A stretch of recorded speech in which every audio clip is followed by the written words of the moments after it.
Eto, mainit na balita. Gilas Women naturalized player na si Vanessa De Jesus nag-declare na magpapadraft sa WNBA.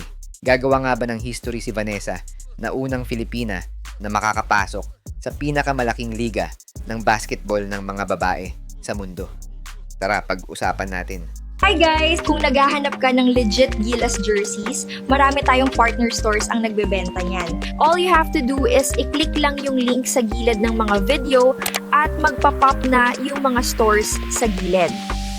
Get yours now guys at huwag kalimutan mag-subscribe kay Overdrive Highlights. Isang malaking hakbang ang ginawa ni Gilas Women naturalized player Vanessa De Jesus matapos niyang i-announce sa social media ang kanyang pagsali sa darating na WNBA draft. Sa kanyang Instagram post na may caption na "Help me Jesus", agad na bumuhos ang suporta mula sa kanyang mga teammates at Filipino fans na umaasang siya na ang magiging unang homegrown Filipino blood na makakapasok sa liga.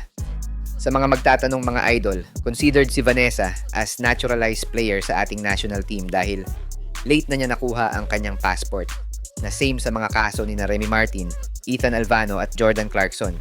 Bagamat purong Pinoy ang mga magulang ni Vanessa, hindi pa rin siya nakaligtas sa mahigpit na rules ng FIBA, kaya naman kinilala siya as naturalized player at hindi as lokal.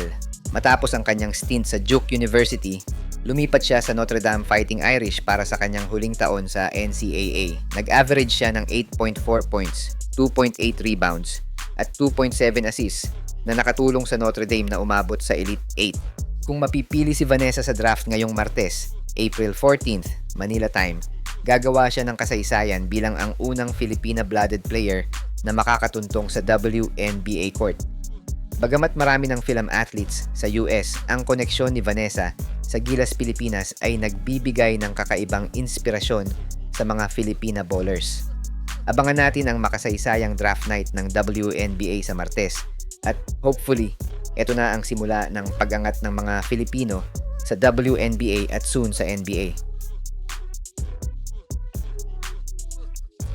Sa mga gusto pala manood ng laban ng Gilas sa FIBA World Cup qualifiers nang walang delay at free for life, magbibigay po kami ng free live streaming link. All you have to do is i-like lang po ang aming Facebook at YouTube channel para mabigyan po kayo ng unlimited access sa mga sports games sa buong mundo.